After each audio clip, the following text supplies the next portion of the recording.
The This movement. conference will now be recorded. Thank you.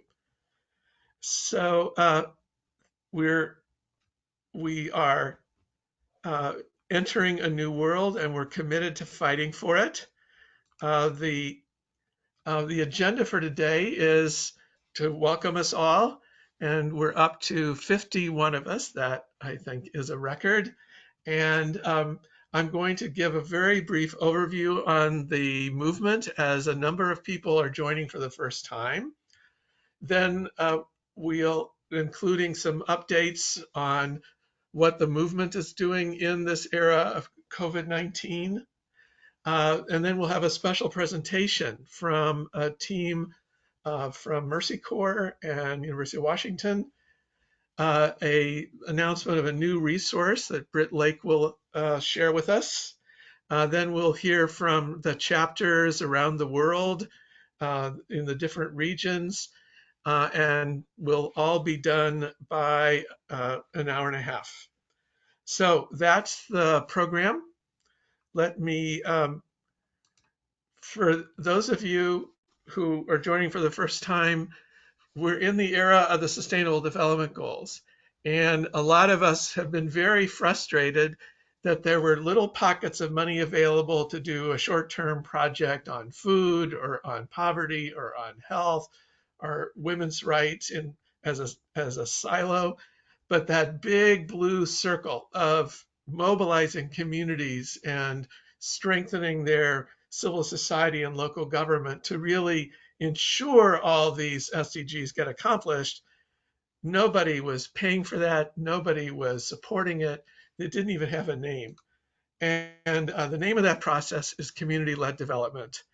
And as a movement, we have 5 goals. One is to guarantee voice and agency for women, youth, and marginalized groups.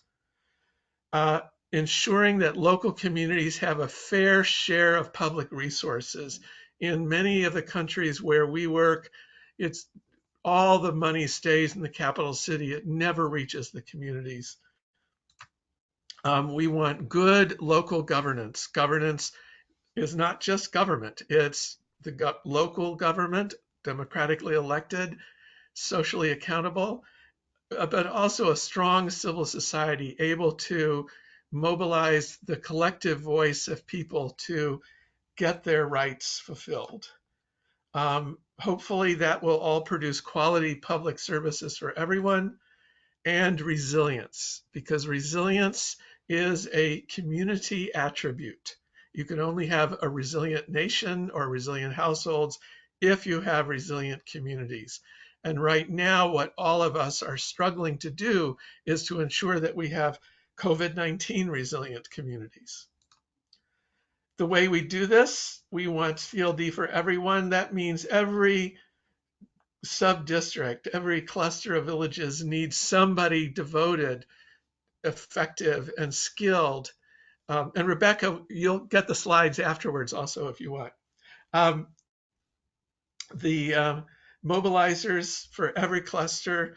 And if that's going to happen across an entire country, that process really has to have the blessings of the government and its partners. And that means advocacy, that our local chapters need to speak with one voice with the government to ensure that the government is addressing these needs. We're organized with regions. Pascal coordinates the West Africa region, and it is growing super rapidly. Thank you, Nigeria, for being on today. Southern region, coordinated by Rollins Coucha and Dr. Daisy Omogoshu, who coordinates the eastern side of Africa. And then we work in partnership with an existing network in South Asia, and we have individual chapters in Mexico. So that's us globally. Um, we have a website, and we've just given it a new, easier to remember domain name. You can still reach it as communityleddev.org, but you can also reach it as mcld.org, which gets you in faster. And the website has a special feature establishing that community leadership is key to halting COVID-19.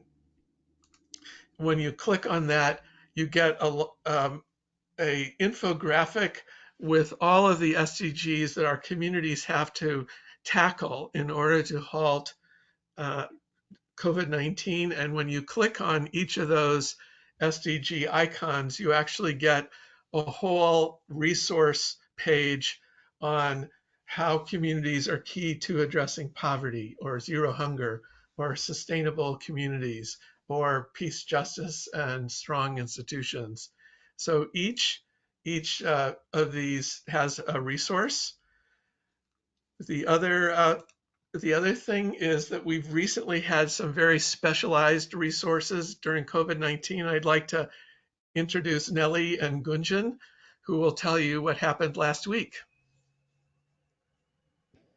If you would. Hi, thanks, John. Can you hear me? Yes, we can. Loud and clear, Nellie. Great. I'm Nellie Mecklenburg with the Institute for State Effectiveness. And last Tuesday, we had a call to begin brainstorming how CLD processes may be adapted to continue through COVID-19 and measures in response to it. This is something that has come up in a number of calls, including on movement calls, including on a call where Mercy Corps presented with the World Bank a couple of weeks back.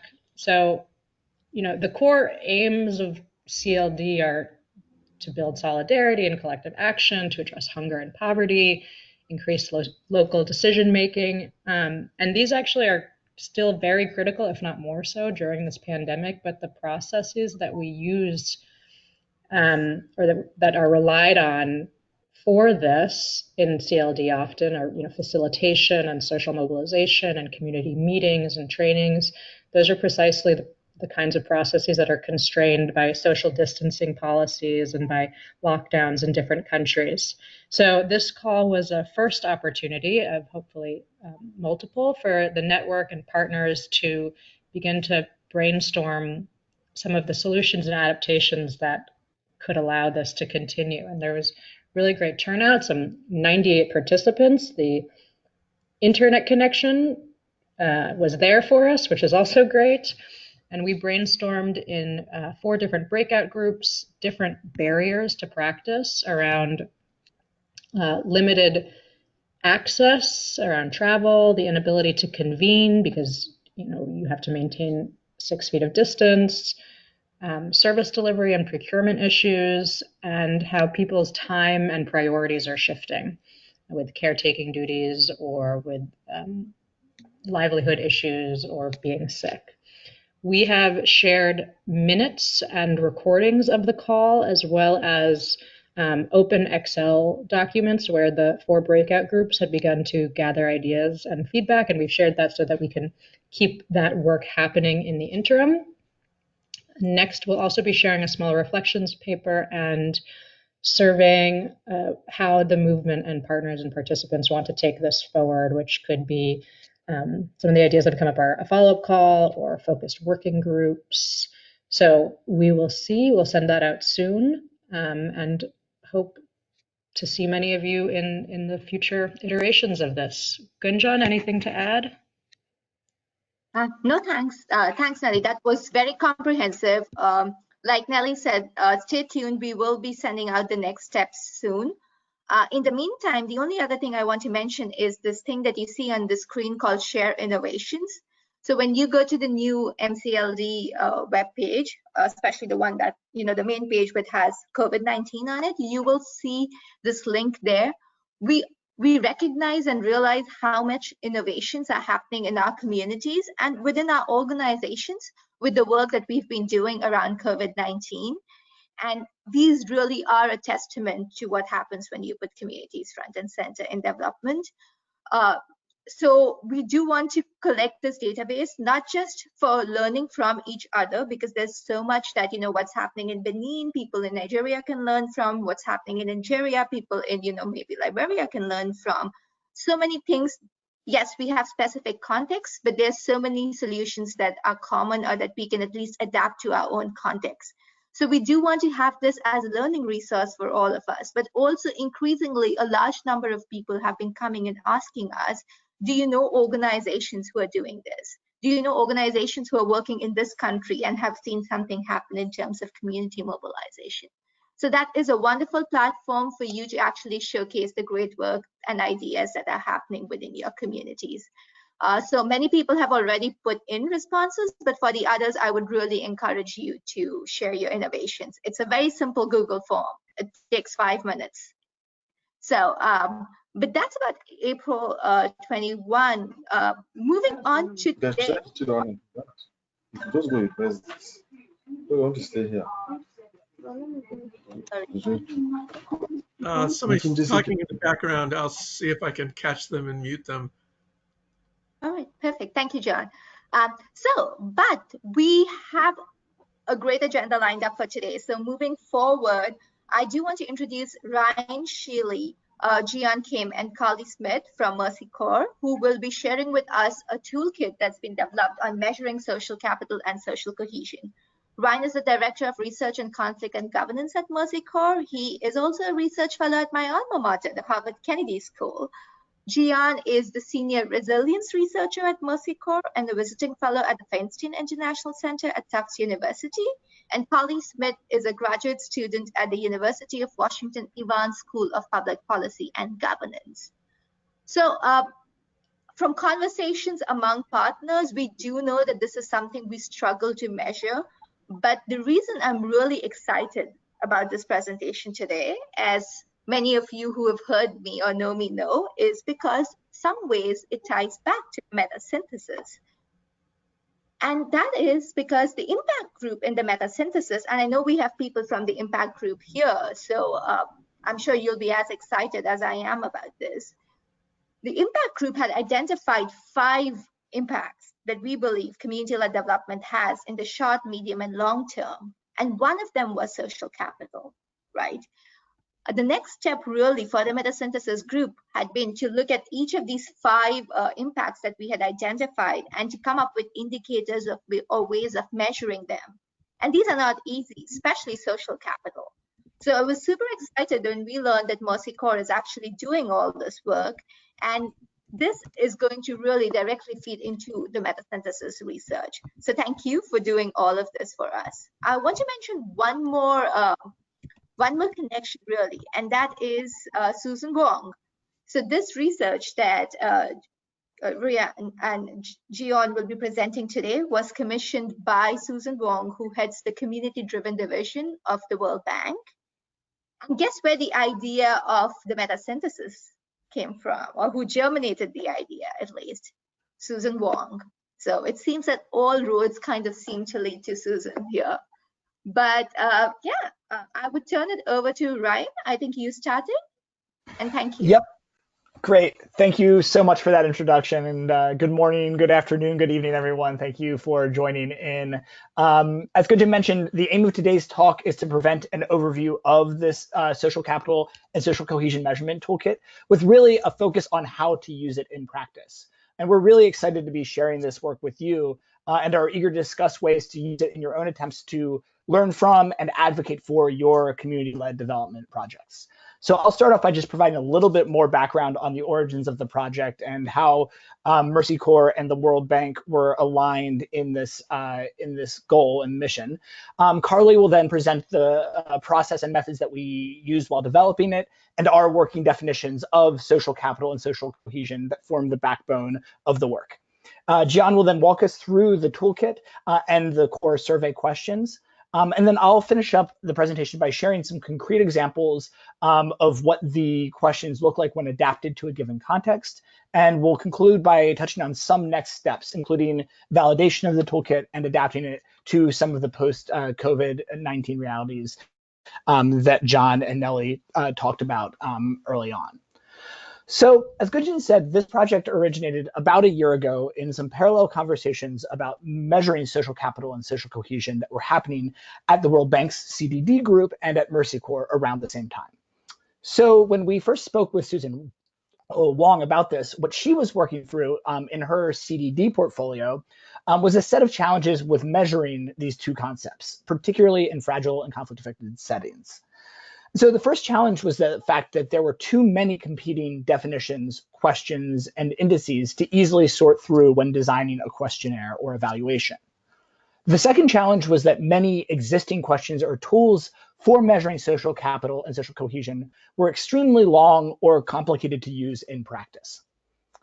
So the reason that Gian, Carly, and I were eager to take on this challenge of sorting through these many questionnaires and definitions is that this task really closely intersected with several ongoing streams of research and programming at Mercy Corps. So Gian and I have both been leading research on related topics. Gian has done work on social connections and resilience, and I've done a lot of research on community mobilization and collective action. And so these two intersecting themes in our own research build on a broader programming base at Mercy Corps that seeks to build social capital and social cohesion across a variety of types of activities, including food security, governance, and peace building. I'll now turn it over to Carly, who will present an overview of the key methods that we use to develop the toolkit and the definitions that are at the heart of this tool. Great, thanks. Just want to confirm that everyone can hear me okay? Yes. Okay, perfect, thanks. So as Ryan mentioned, I'm going to start by mapping out a brief overview of how we approach this project, including the key methods and criteria that we applied at each step. So we started by casting a broad net on the literature search using 25 targeted keyword searches for social capital and social cohesion, with an emphasis on CLD, migration, and fragile and conflict-affected settings. We supplemented this search with snowball sampling from citations, as well as recommendations from other experts and colleagues. And then throughout our search, we included both published peer review articles as well as gray literature from organizations. In step 2, we narrowed this list by focusing on studies and tools that explicitly attempted to measure social capital or social cohesion, which gave us a list of about 68 sources. We reviewed each of these sources in depth, mapping out the specific dimensions that each of them measured, which resulted in a total of 23 dimensions. So this mapping exercise really confirmed one of our initial intuitions, which is that attempts to measure social capital and social cohesion are highly fragmented. Our next step was to examine the measurement literature alongside the theoretical literature for the development of the conceptual framework. This led us to come up with a set of working definitions, which I'll present next. And it also allowed us to reduce the 23 dimensions that surfaced in the literature down to 8 core dimensions of social capital and social cohesion. So as we developed the working definitions of these core concepts and their dimensions, we compiled the individual survey questions in the studies that we had identified. This gave us a very long list of over 2,600 survey questions. So there's no shortage of measures, but the key was to identify those of highest relevance and quality for this purpose. In step 5, we reduced this very long list by removing duplicates, questions that weren't relevant to the context, and those which didn't fit within the practical constraints that the World Bank had laid out, which Ryan just mentioned. This gave us a somewhat reduced list of 406 questions. And then in the last step, we evaluated each question on that reduced list according to 3 criteria. First, the degree of match with the definition and use case. Second, the relevance to the context. And then finally, the quality of the question. We use this grading system as the basis for identifying the 15 questions that were ultimately included in the toolkit. We then refined the wording of the questions and answers, flagged the parts of questions that needed to be adapted to individual contexts, and wrote up the qualitative methods guide to use for adapting questions. And finally, we packaged everything up into the final toolkit that was shared with you all. So as I mentioned, developing working definitions of social capital and social cohesion was a key step that we used to move from the literature search to the list of survey questions that we included in the toolkit. These definitions may also be of interest to you all as they tie into the meta-synthesis, which John mentioned in the opening remarks. As a result, I'm just going to spend a few minutes walking through the core definitions before handing it off to Gian to walk you through the toolkit itself. For social capital, the working definition that we developed is the quantity and quality of resources, trust, and norms inhering in individuals' relationships. This was drawn from a definition by Woolcock while also being consistent with what we saw in our mapping of the empirical literature. So the 4 most common dimensions of social capital measured were relationships, resources, trust, and collective action norms. As we defined each of these dimensions, we followed the same process of moving iteratively between the theoretical and the empirical literature. For the sake of time, I'm not going to go through these dimension definitions one by one, but Gian will discuss these further when going over the survey questions.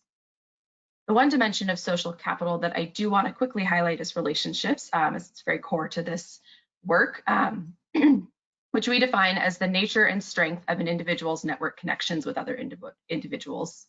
This can be within homogeneous groups, bonding, across groups, bridging, or with individuals in positions of authority or influence, linking. While it's possible to think about aggregate levels of social capital, it's typical to develop measures of the resources, trusts, and norms for each of these three types of relationships. So any of these types of social capital can be analyzed either at the individual level. So for example, looking at the impact of a CLD program on an individual's social capital, or the community level, such as the impact of a program on average levels of social capital in a community where a CLD intervention is being implemented.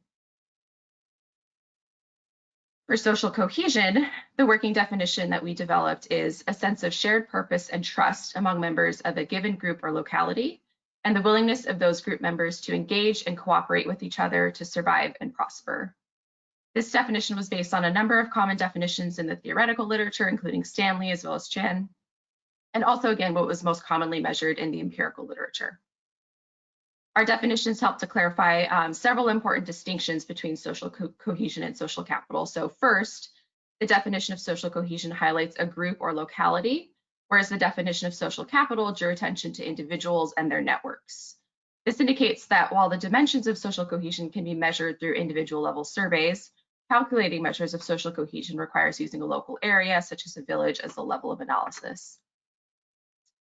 Second, while trusts and norms are central to both, the group level aspect of social cohesion brings a greater focus to a number of factors that don't surface in studies of social capital, including the other dimensions we see here, a sense of belonging and identity, attitudes and behaviors towards outgroups, and the willingness of individuals to contribute to the good of a local area, civic engagement. As before, I won't walk through the definitions for each of these dimensions one by one, but we'll see them in the survey questions that Gian will present next. I'll now pass it over to Gian, who will provide an overview of the toolkit structure and walk through the questions that we selected to measure each of these dimensions of social capital and social cohesion. Thanks, Carly. I'm also going to do a sound check and people give me a thumbs up if you can hear me. Okay, cool. Great.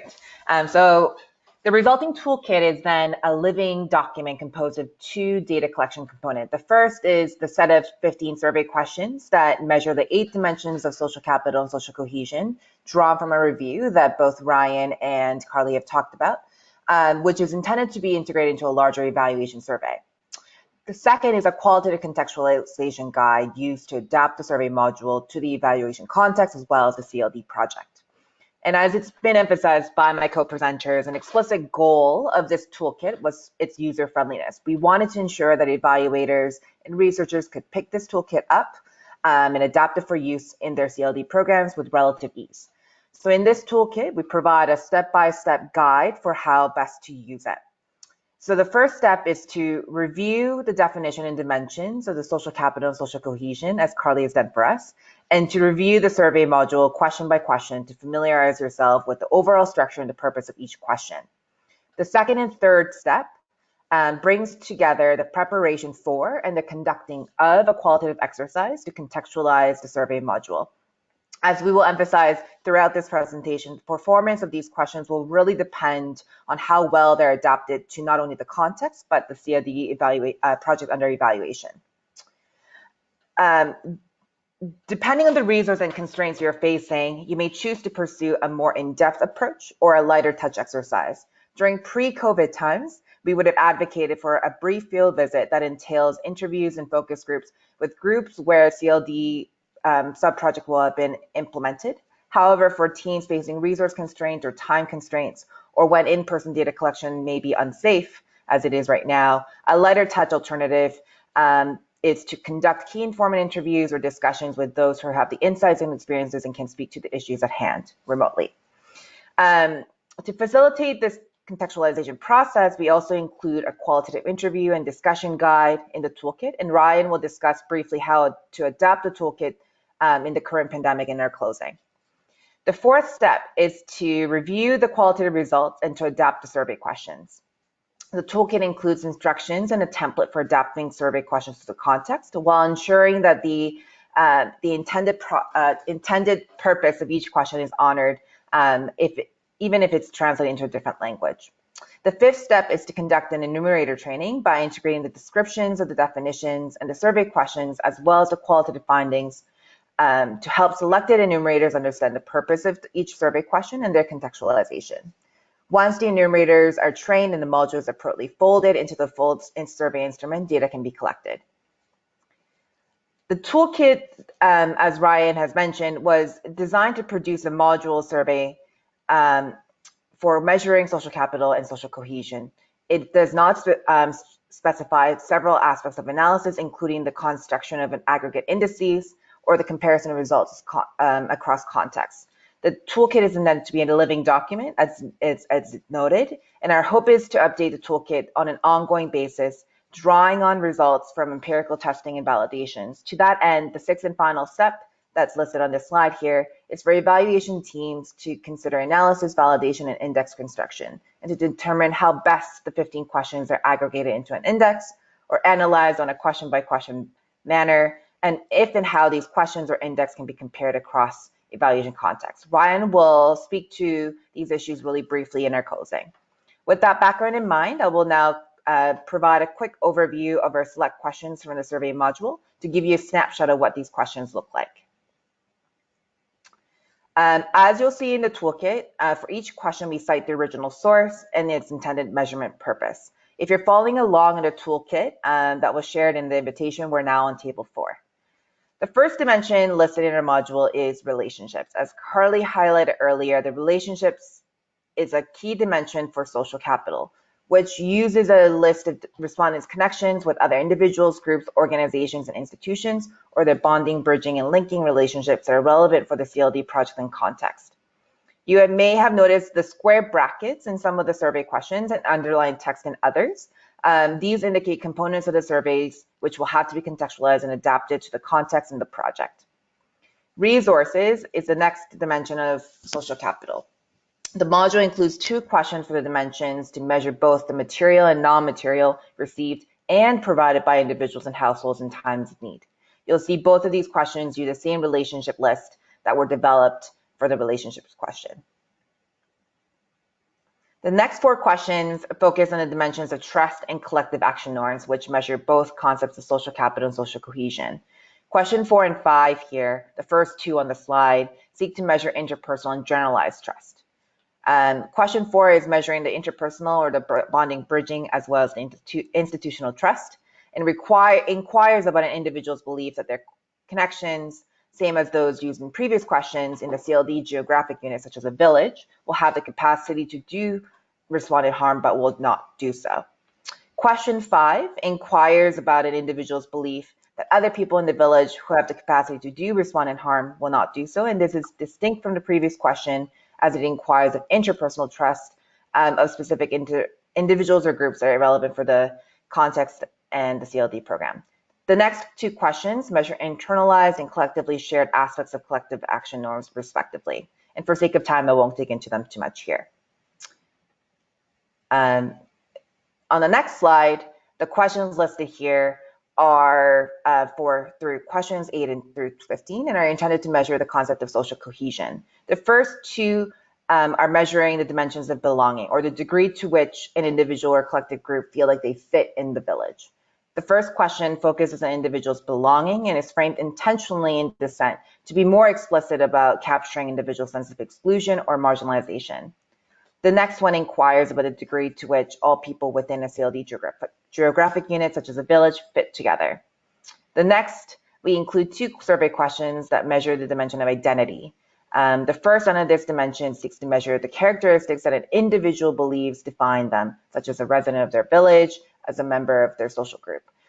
Here we see brackets again, and then Ryan will expound on this as we contextualize it for the context later on. The final question on this slide seeks to measure the degree to which those in a CLD geographic unit believe that their collective identity is shared. Finally, we have dimensions that measure attitude towards outgroups and civic engagement, which can constitute the last 4 questions in our survey module. The first question seeks to measure how an individual perceives others with different values, lifestyles, and identities. And the series of questions inquire about an individual's acceptance of these groups of relevance for the CLD project and the context. Under the dimension of civic engagement, the module includes 3 questions which are listed here that get at related but slightly different aspects of dimension. The first is looking at the degree to which an individual believes they can participate in their village to improve the conditions for others and or shape its future. The second is looking at the degree to which an individual participates in their village to improve the conditions for others or shape its future. And the last in the series is looking at the extent of collective participation in order to improve the condition for others in that individual's group or in the village as a whole. And the sources for these questions are listed on the side there. With that overview in mind, I'm going to now turn it back over to Ryan to show how these 2 survey questions can be contextualized using examples from his work in Northeast Kenya. Awesome. Thank you so much. So far, Gian walked through the survey questions in their generic form, right, with all of the brackets and italics in there. But as iterated through in the toolkit, and as Gian mentioned, these questions are not intended to be used as is, but should be adapted for the context where they will be used. So to guide evaluators and users' efforts to contextualize the survey questions while also honoring the intended purpose, the toolkit suggests either a light touch or more in-depth qualitative contextualization approach. And so what this approach provides is a qualitative interview and discussion guide that will help you adapt the survey questions through site visits or through discussions with colleagues and experts. And this qualitative contextualization also provides an opportunity for evaluators, researchers, and program teams to gain broader lessons that can influence planning for the evaluation of the broader CLD approach or intervention. So given the limited time we have together today, I want to present 2 examples of how questions from the toolkit can be adapted to a given context and program. So for the first example, we'll use the first question of the survey module, which measures the relationships dimension of social capital. So as it's flagged in the question itself and in the square brackets, these relationships need to be identified qualitatively. So to do so, we need to first identify the social divisions and groups that are relevant for the CLD implementation context. So here, these examples are based on some of my previous research and NGO work in Laikipia County, Kenya. So in order to generate a relationship list, we need to identify the main social divisions and groups within the community through qualitative approaches. So in Laikipia, tribe and age sets were identified as relevant social groupings, and these groups will be used to frame the bonding and bridging relationships in the relationships list. Next, it's necessary to identify the decision makers or other individuals of authority or influence. These will be used to fill in the linking relationships in the relationship list. In Laikipia, what was identified through qualitative research were chiefs, members of the county assembly, the chairpeople of several local NGOs, and large landowners. So in creating the relationship list, the first survey question would then look like this in practice. So you find that as you go through the toolkit, for such areas for contextualization apply across multiple survey questions. So this specific relationship list that I walked through in this example can be used to varying degrees instead of the 15 questions in the module. Next, I want to show an example of a different survey question, one that measures the identity dimension of social cohesion. So here again, you'll see these familiar square brackets that require contextualization. For the geographic unit piece, evaluators will have to find the local word for the unit at which the CLD instance is being implemented, right? So this could be a village or a village block. This could be neighborhood, BOMA, as is used in South Sudan, district coordination committees, as used in Nepal, or in the case of where I was working in Laikipia, this was the town center. So then the social group piece has already taken care of when we constructed the relationship list, right? This is tribe and age set.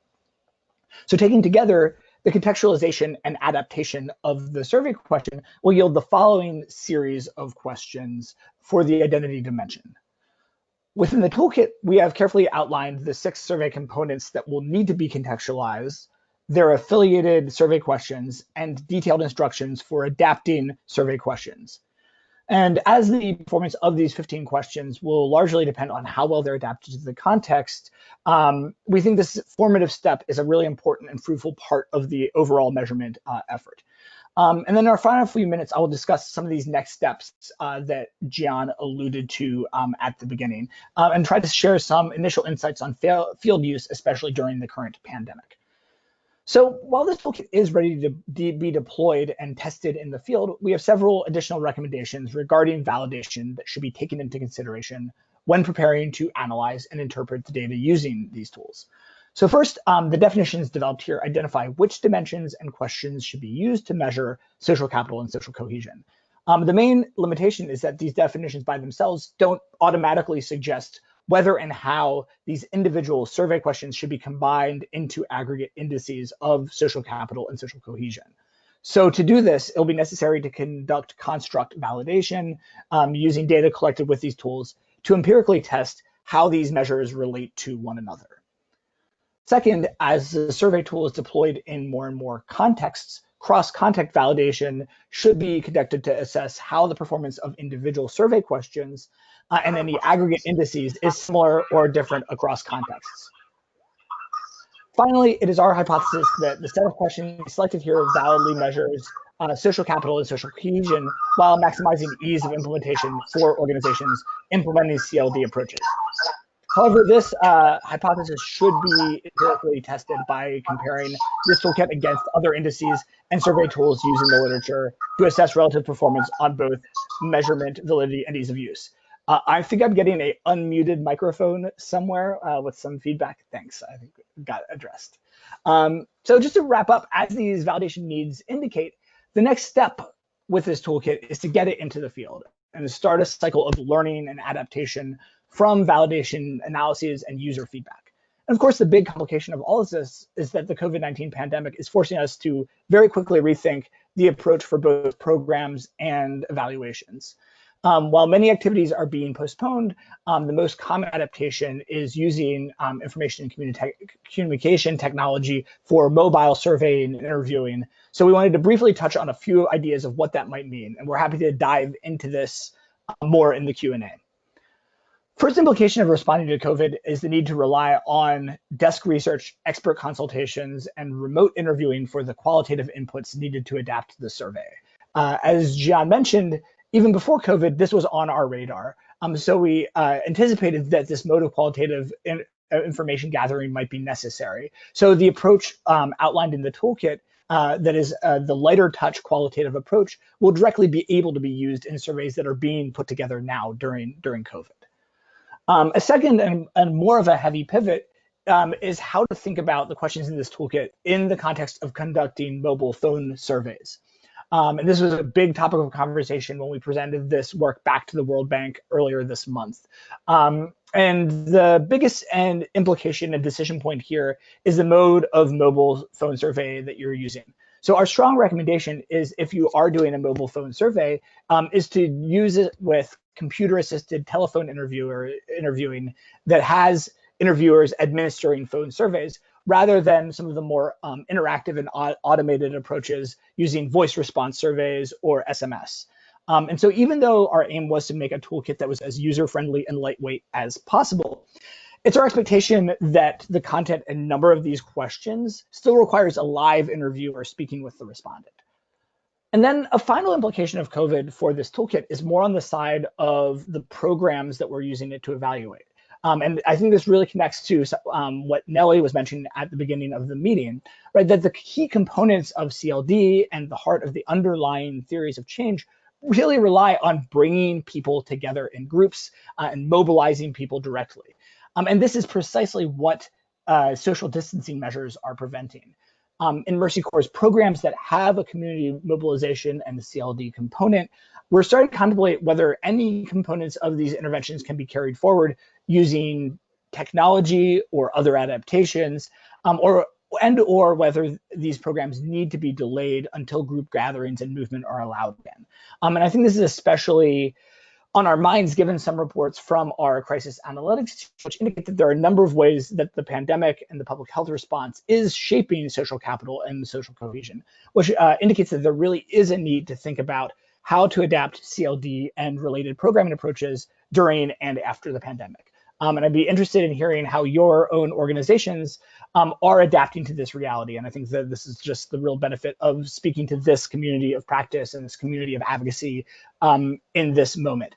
So thank you for your attention, and I look forward to discussing all of this more in any Q&A that we have. That's great, Ryan. Thank you very much. So people can ask questions through the chat or by unmuting and just asking a question. As Ryan said, actual human interaction is valuable here any way we can get it. So anyone have any questions they'd like to ask? Don't be shy. Well, I have a question. I notice you have photos that are all men and photos that are all women. Do you see this working best in mixed groups or separated groups, or what's the gender approach, do you think, to using this tool? And then the gentleman with his hand up can ask a question too. Unmute and ask your question.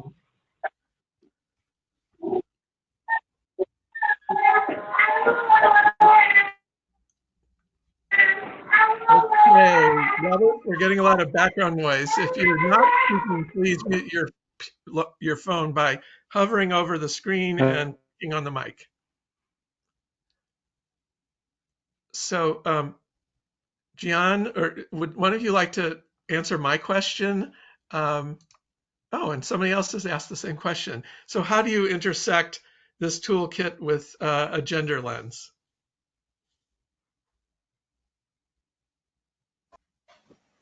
Can you guys hear me?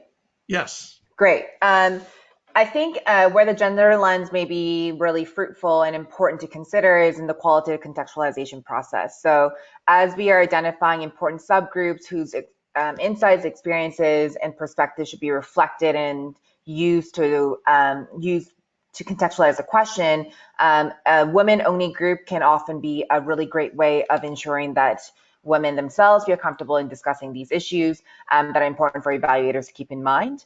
And as Ryan alluded to in his presentation, we also include some opportunities to gain some insights of the social dynamics that might be important, not only for the evaluation, but also for potentially the CLD project overall. As this is an evaluation tool, we don't provide any guidance on how CLD programs should be conducted, but nevertheless, these insights would be helpful for considering not only gender norms, but also issues that pertain to relevant social groups along ethnic lines, displacement status, et cetera. And so we have purposely built in the opportunity to do that during the qualitative exercise. Ryan, Carly, feel free to add or correct anything there. No, I think that's great. Maybe one thing to add is that it is worth thinking, though, almost having, and we didn't get to, there are a lot of elements of, say, how you compose a evaluation team and a plan that are outside of the scope of the toolkit that kind of assumes you are planning on doing a survey and have a set of practices for doing that. But I think it is worth highlighting to bring a gender lens to say how you are kind of doing that initial qualitative contextualization and to how you're composing your enumerator teams and for sampling for a survey, right? So that I think it's very possible that even if there is a gender lens in your work, there are blind spots that can creep in. I think this is actually, John, you noticing the kind of single gender composition in the photos. These are pulled from Mercy Corps' large library, and it's one of those things where it's telling to actually see that there is kind of these approaches to solo groups there. And obviously it's tens and tens of thousands of photos, but I think that bringing that awareness and moment of reflection is a really kind of key point, even in moments that feel like more of the kind of infrastructural moments of doing a M&E or research exercise. Great, Ryan, thanks. Dana Brown has a question. Do you assume a conflict or do no harm analysis has been done first or in tandem? And then she has two more questions. Can't local groups do the analysis and definitions themselves with the communities they work for? Who is doing the analysis? Who would like to take that one?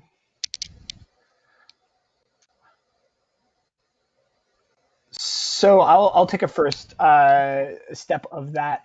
I think it's a really interesting and exciting idea to do, and so as a taking a step back, a lot of the initial structure of the toolkit was driven by the World Bank's use case. And that has to do with both their particular approach to CDD and the types of evaluation, the scale and capacity of the teams that they're working with. And I think that an interesting back and forth is that I think Gian and I and Carly all had, I think, instincts for even more participatory and open-ended qualitative work up front. And I think that in the spirit of this being a open and adaptable approach, I think it would be really interesting to work with like the having a kind of definition setting exercise up front. And I do think that it's really interesting to think about how this might evolve alongside that kind of approach. So I do imagine, and I think if there's like if there's interest in kind of a trajectory of this kind of work that is actually starts with a different approach to defining definitions locally first, it would be really fascinating to kind of track that process, because I think one of our aims here in having this be a learning community and living tool is to allow for as much adaptation and cross-pollination as possible. But then I think in the spirit of the meta-analysis to then track and record and identify our adaptations so that we can start accumulating knowledge. And so I think that that kind of what was proposed, definitely Susan would have probably yelled at us from a practicality standpoint. But I think I, for one, actively encourage cases of kind of positive deviance and adaptation.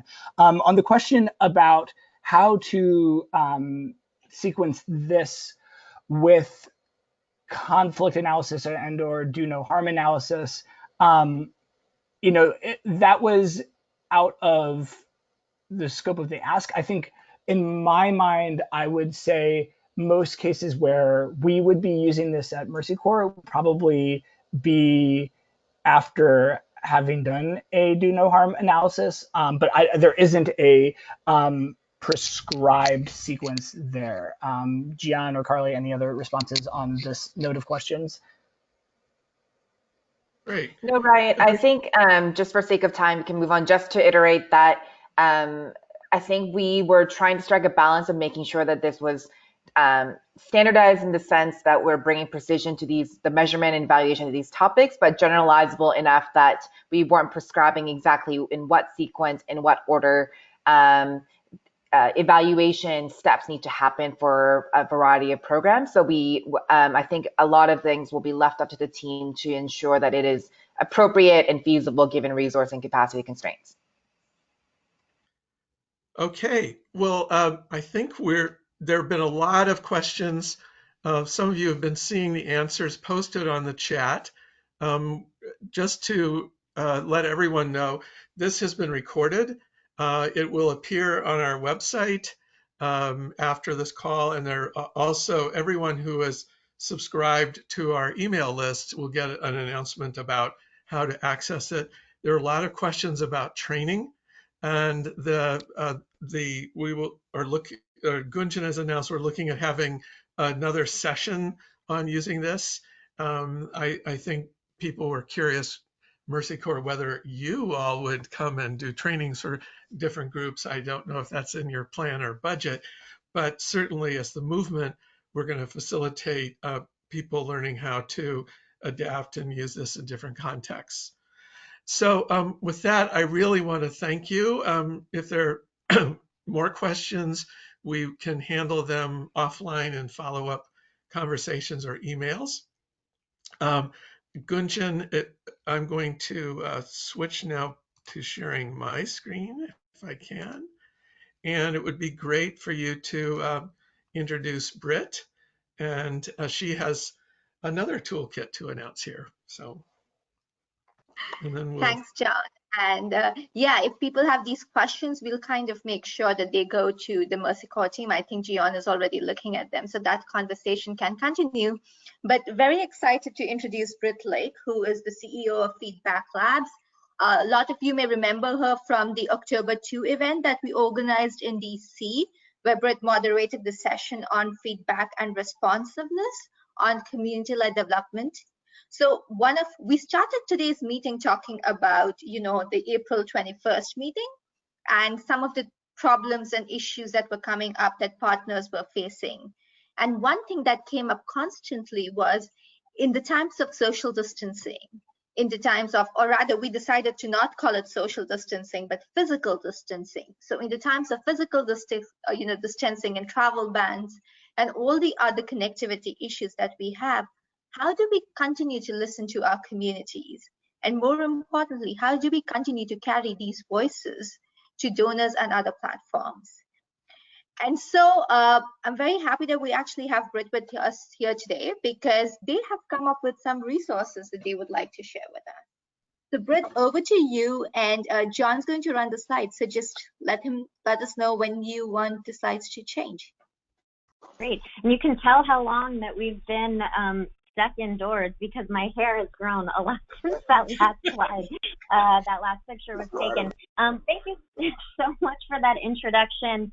For those who are unfamiliar, Feedback Labs is a network of hundreds of representatives from nonprofits, foundations, aid agencies, local governments that believe that people should have a say in the policies and programs that affect their lives. So I think something that is probably near and dear to all of your hearts as well.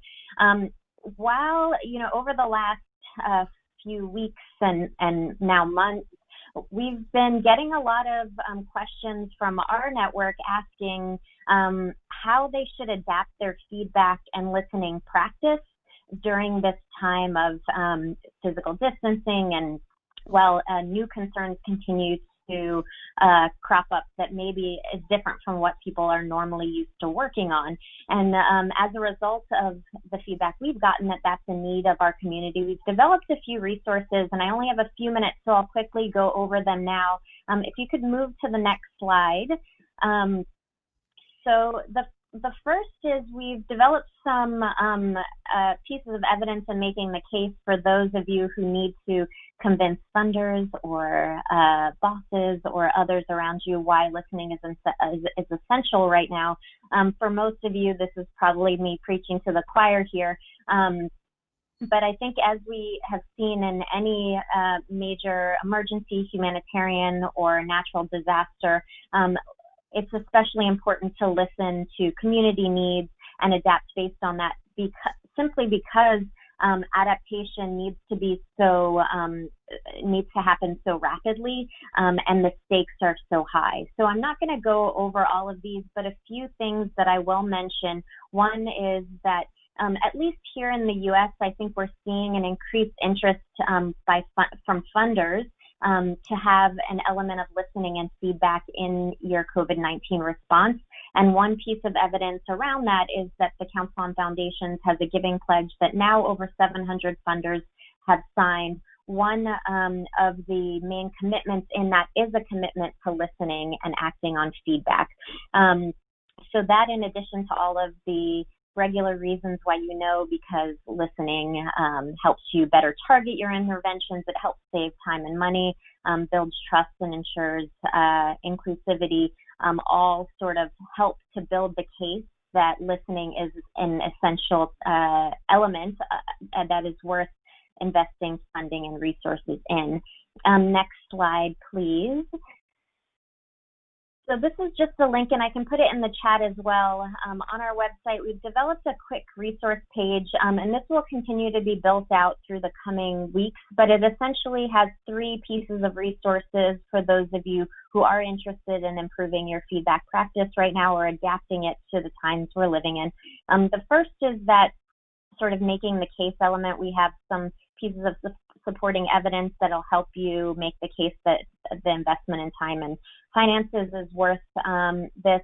Next, we have 7 tips that are specifically curated to help you understand how to adapt your feedback practice and your listening during this time. Those 7 tips were curated from our greater Feedback Labs community of people who are already doing this really well, and I think there's some great examples there.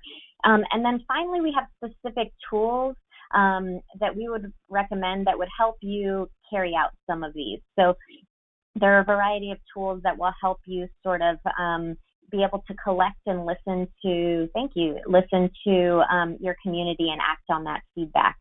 The last thing I'll mention, and I'll put this link in the chat as well, is that on May 6th at 2 p.m. Eastern, we'll be hosting a free webinar that makes the case for feedback and uses a series of examples specific to COVID-19 that might be useful for any of you to attend, or anyone in your network that you still are sort of wanting to bring on board in the work that we're all doing around this area.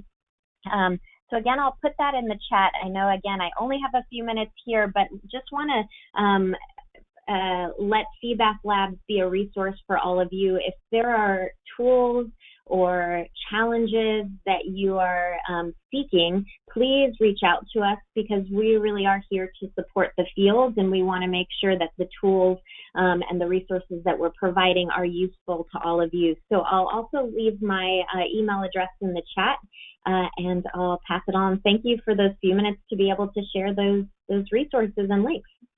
Oh, thank you, Britt. It's great seeing you again, and thank you for all this. It looks very useful. Okay, we're now going to jump out in the world and hear what's been happening in the national chapters around the world. I'd like to start with Mexico. Would someone like to update us on how the movement in Mexico is working during this year? Yes, thank you, John. This is Diana. Hello to everyone. Hi, Diana. In Mexico, we've been doing home office here, and my boyfriend, so he's always talking, sorry.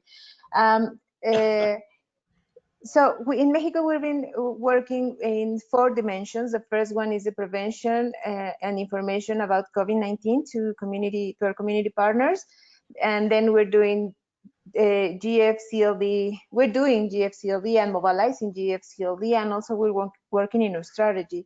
In the first one, with the prevention and information of COVID-19, what we're doing is working in alliance with another organization from the movement for developing material in local languages for the general population and for the appropriation in appropriate means. I mean, community radios, speakers in streets or in public places. And besides, this is a way to leverage a self-reliant response, since our community partners are sharing this information and infographics with local health authorities and with local municipal authorities. That's something that is being really important since at the very beginning of the crisis of these times, the response of local authorities was kind of weak. And also we've been trying to be we've been trying as the national office to our community partners to be a reliable source of information, so they cannot, so people are not sharing like fake news or something. So we're trying to give them information and to help them to find official information for really knowing what's going on. And about the doing GFCLD, what we're making is the companion of our community partners in Chiapas, where the women from cooperatives are making decisions for the welfare of their members and the clients. and they also developing new ways to make decisions with physical distance. And this is something that it's an exercise for increasing the socioeconomic and political empowerment. About mobilizing GFCLD, what we're doing is that we launch a call for implementing 8 urgent actions, such as developing materials in local languages and particular measures for preventing violence against women during physical isolation, particularly with a special focus in rural and indigenous communities. And this call now has the support of 48 civil societies, including the movement organizations, and 43 active citizens. And what we want to do is a follow-up of these actions and to increase the support in this urgent call. And this is going to be a document or something that we share with federal and local governments and also with international organizations. And we're also working with different platforms with a lot of organizations with the movement and the movement with other networks. So we want to identify undesirable outcomes from government measures. For example, if they're doing money transfers, that's causing crowds on ATMs, and that's a risk space. So we want to identify this for having an advocacy platform for changing this in a very rapid way for diminishing that risk for population, but also to understand what public policies need to be built, not only in crisis, but later on. And finally, and finally, what we want to do is, what we're trying to do is a multi-stakeholder dialogue with United Nations and here in Mexico with Inter-American Development Bank for building responses from after the crisis, not only during the crisis of COVID-19, but what's going on later on. And sorry for the time. Thank you, John. Oh, thank you, Deanna. So let's swing across the Atlantic, and we have a lot of folks from the newly birthing MCLD chapter in Nigeria who'd like to tell us about the emergence of this new chapter. Rebecca, is that you? You have to unmute. You're still muted. You have to hover over your mouse and click on your little microphone to have a change from red to green. Or someone else from Nigeria can unmute their mic and tell us what's happening. There you are, Rebecca. Yes. Okay. We started with a meeting. Pascal coordinated that meeting, and he explained to us how to form the chapter, and we were very excited, and how we can organize ourselves, and how we have to come together, and our aim should be one that will help the community. We have to be trustworthy, and we have to work along with people that is going to move the community forward. And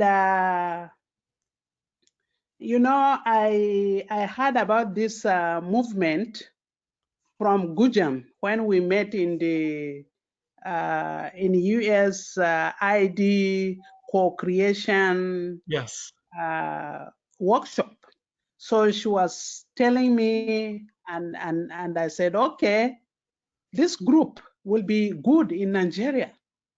And also, Anne invited me for West African talk. So when I heard all over that people in Africa are doing this, but Nigeria did not have this group. And then I asked Anne, I said, can you allow me to form this group? And she said, yes, why not? So she sent it to me. And I invited the organization, the people that I know, the organization that they are trying locally to organize, and some they have some sponsors, but even without sponsors, some are really trying to help people. So I gather about 11 organizations, and when Pascal shared with us that, and then when we read that this group should involve like a company and all this, so I invited some few companies that will join. So now I set a meeting on Monday. We are going to meet, and we are going to follow the guideline which Pascal shared with us, and then Anne, and then you send us some very important things. And also, I asked the nonprofit to key into that, to see your, to go to the website and look at all the things that some other people are doing. So we will meet, and then we will discuss on Monday 4th, before we will invite Anne and Pascal again, so that we will share with him what we are doing. Now it's just a drop of few non-profits and companies that I know, but you know, Nigeria, we have over 2 million people, and we have thousands of non-profit and companies, but we will start small and then expand and advocate, so that some of the non-profit and then the companies can join, and even the government agencies can join. So Wonderful. I have numerous people here who are capable. Yes, I can see Professor Yang Fang and Dr. Yossi, yep, and some people that are here. So, and Barrister Kuchali Maspalma and all this. So we have moved ahead and do a lot of things. So if they can at least talk, it's going to be good. Well, but I generally we have time to hear from honored. everyone this morning, Rebecca, but it's very exciting what you're doing, and looking forward to hear what comes out of Monday's meeting. And I know that Anne and Pascal will support you in getting things organized. But just thank you for bringing everyone to this call, and it's great to see everyone. And we're going to have to move on to the other parts of the world here. Okay. I so look forward to getting back to Nigeria myself. I just had a wonderful, wonderful visit there with Anne last year, and look forward to meeting you all in person. Okay, let me move to any other West African country. I know Senegal was here and then had to leave. I don't know if Yes, Ghana. John. Hi, Pascal. Is there. Yeah. Yes, John, thank you. I'm sorry that I appear here as Global THP. Last time I used the platform for the meetings, but I could not manage to put Pascal here, but I hope that you help me to set this. Yeah, and fine. One thing I would like to mention about the call with Nigeria is that we start now every course with chapters, every meeting online with brainstorming about COVID-19. And that's what we did also with Nigeria. And that would be good that Rebecca and all partners who were in that meeting build on this, so that we continue grasping ideas from grassroots people to build our strategy on COVID-19. About Benin specifically, one thing I would mention is we come with all information available and broadcast by the government, and we make sure that youth and women involved in our chapter make available those information at the grassroots level. That is one. But one thing at the chapter level, the main question is how do we build the resilience of the community? That is the most important question. And what we have done so far is to make sure that we make available at the community level the mask at a very low cost, affordable, and replicable at the community level. We assess the cost. It is about $0.1, the cost. I have one here. This is one I can show. We have just, sorry. Yeah, could you hear? Yeah, this is one. Yeah, this is one. Oh, there you are. Hey, Yeah. the map man. Wow, that's a big one. Yes, we have just built it. We have many examples here. And then this is one we are distributing at the community level. We don't have the report, but we can have report by the end of this week how many of this has been made available at the community level. And one thing again, we are talking about nutrition at the community level to make sure that one thing here in our communities, vegetable and fruits are available, but people don't use them, they don't consume them. What we are doing now by this time is to raise awareness on the profits they will get by consuming vegetable and fruits, and help by this time to have home garden as well to grow vegetable and to support this. We have many other action in that line, but I could report on this later on. Thank you, John. Okay, thank you so much, Pascal, our regional coordinator. Dr. Daisy, are you there? Can you tell us about East Africa? Isaac is also here for West Africa. Who is? Oh, Isaac. Please go ahead, Yeah. Isaac. Thank you, Dr. Conrad. In Ghana, the CLD movement works through the INGO, the International NGO platform. Right. We met at that level to discuss extensively our response to the COVID-19 pandemic.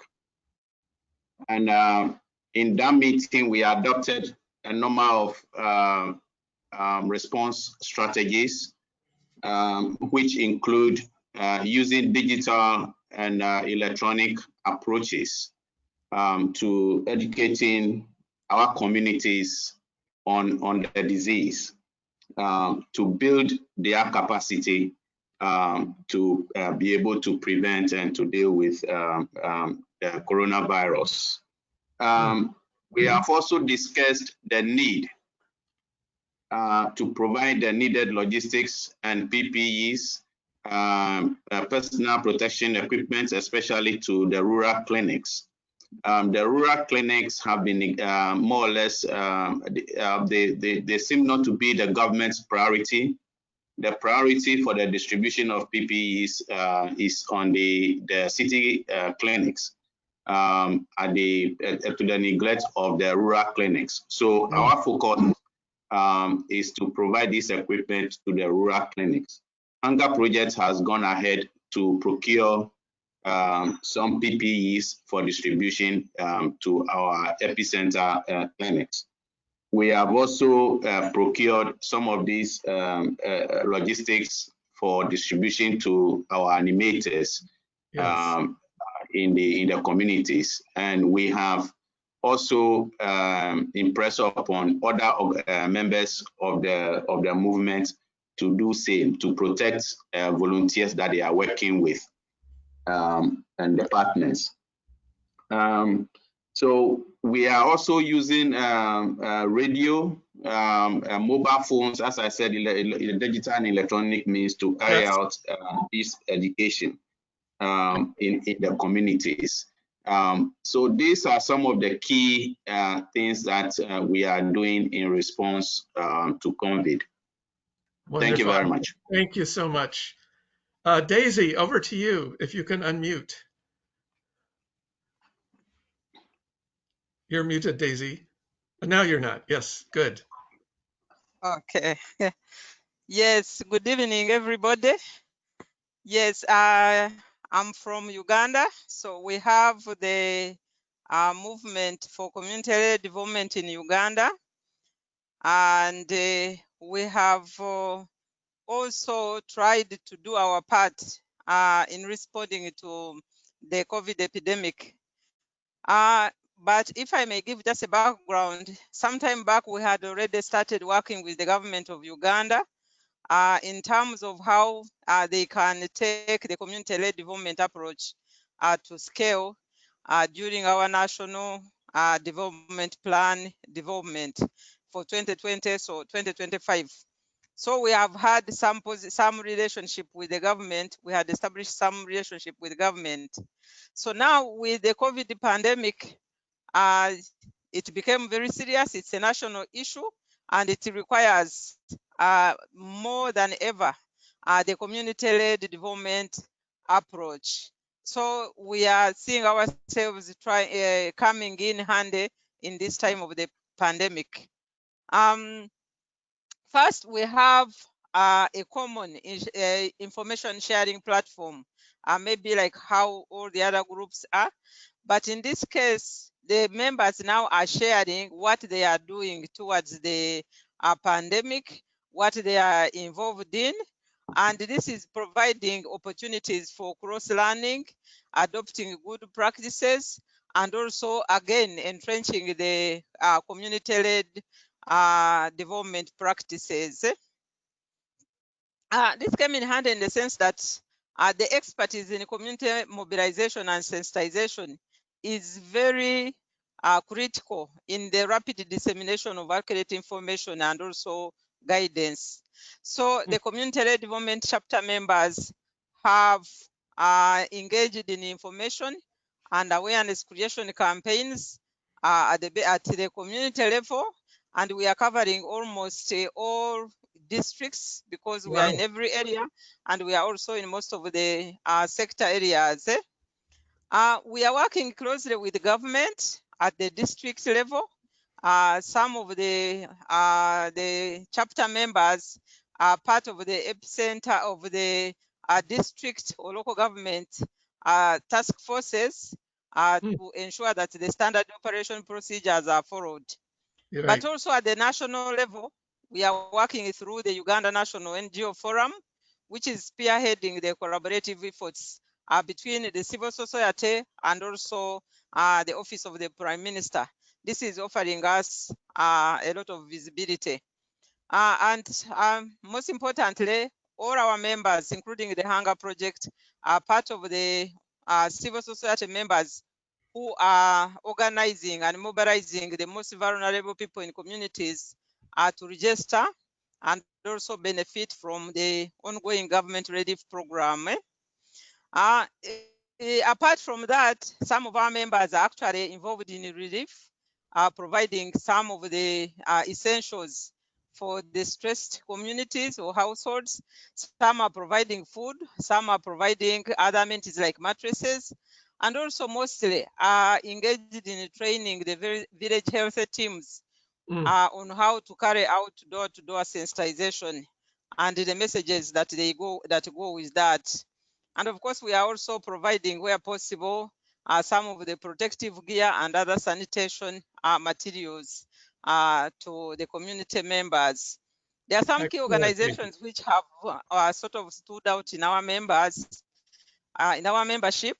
some like World Vision, our member donated, took the time to launch an over 1 million emergency response support, which was much appreciated by the government. Yeah.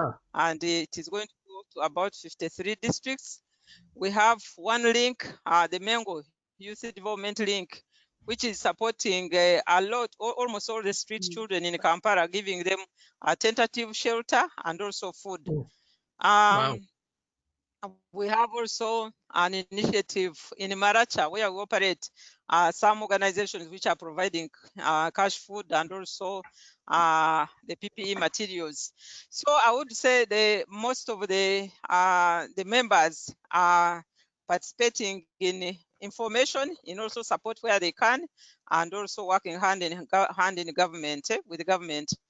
Wonderful. And maybe lastly, but just 1 minute, one important aspect is that the Hunger Project wrote an article, one of our members, on gender and human rights perspective on community-led response to COVID, which was really seen as very critical in reaching a lot of members and also beyond the chapter members, as it appeared online and also in most of the daily, the popular dailies in Uganda.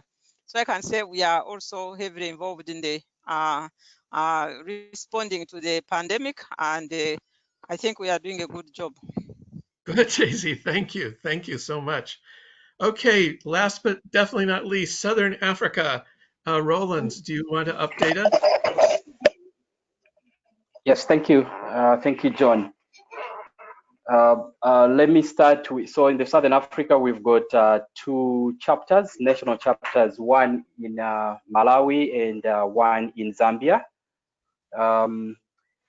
These 2 chapters have been concentrating mainly at 2 levels. The first level is community-led actions, which you've heard a lot from Daisy, Pascal, and my colleague from Mexico.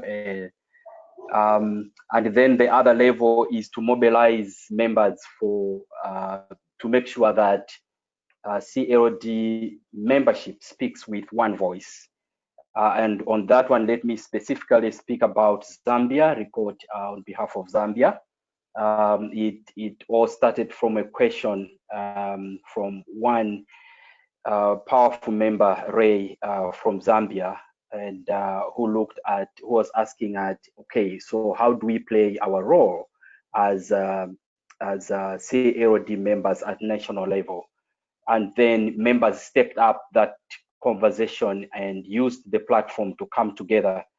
There was a call that came out of that conversation, whose at first it was aimed for Zambia, but it actually grew to the region, and then it actually became a global call organized by Zambia chapter, where most of the members participated from all over the world, and they came up with very clear steps.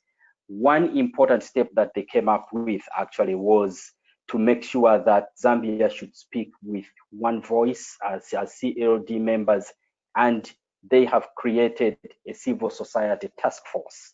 A civil society task force is called COVID Response Task Force for the CLD members, and that has harmonized the energy for CLD members in Zambia. And it's great to see, even like from the Office of Chiefs and all that represented on that particular platform. So it's really a big achievement that the chapter has had in Zambia, and the numbers of membership has continued to grow in Zambia. At community level, different members in Malawi as well as in Zambia, member organizations on the CLD national chapters have embarked on making sure that they reach out to every community member in the areas that they are working in, providing information, promoting hygiene behavior, and then correcting information that is not correct, as reported by Mexico. Issues of using no person-to-person interaction, physical Right. interaction means of information communication, radios, megaphones, and all that. Others in Malawi have even supported establishment of Tipe Taps. It has a different name here in Malawi. It's called Impondagia. It's a local name, and different committees members are involved in the civil, like district civil committees that are existing in the two countries. And from the Hunger Project, we have also seen the community food banks as well as the microfinance rural banks actually being operational during this time to make sure that they support the livelihoods of the communities that are supported in the epicenters where the Hunger Project is currently implementing. And if some members in the national chapter of Malawi CLD, they belong to the INGO Forum in Malawi, which actually meets regularly and it interfaces with the Cabinet Committee on COVID, and which, of course, yesterday it has been renamed Presidential Committee Presidential Task Force, and now it is going to include membership from the civil society, which is a great improvement to see in the composition of that particular national response steering committee. In brief, that's about what has been going on in the Malawi chapter and in the Zambia chapter. Thank you. Wonderful, Rollins. Thank you. Well, it's amazing we've actually made it on time.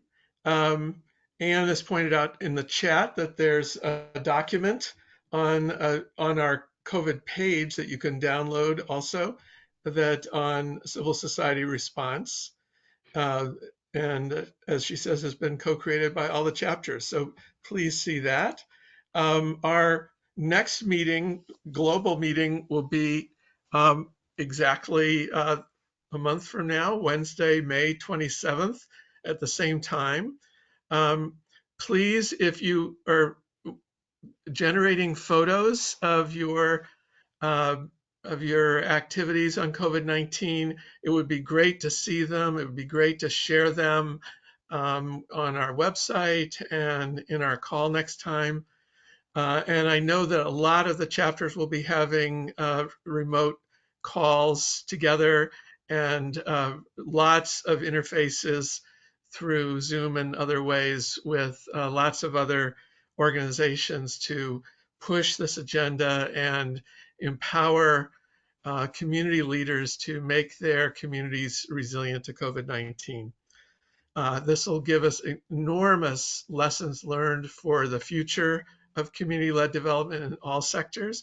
I want to thank all of you for your patience, your commitment, your drive, your ability to outreach against all odds. And I look forward to creating this new world with you. So thank you all, and goodbye until next time. You can unmute and say goodbye if you like. Goodbye, everyone. Thank Thank you. you. Bye-bye. Bye-bye. Take care. Bye. Nice seeing Goodbye. you. Bye. Goodbye. Bye. Yes. Okay. Thank you. Yes. Oh. Thank you, Dr. John Conrad. This is Ju from Liberia. Thank you. Bye-bye.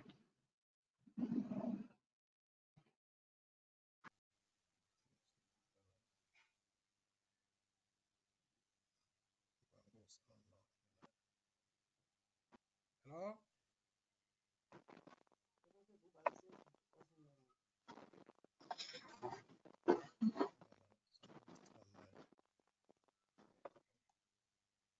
Hello?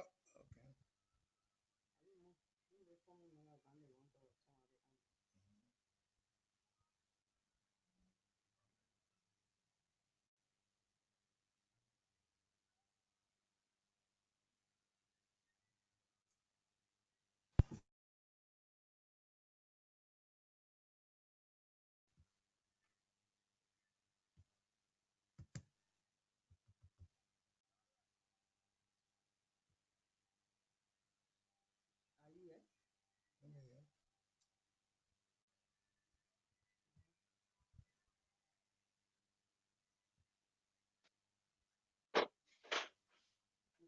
winners.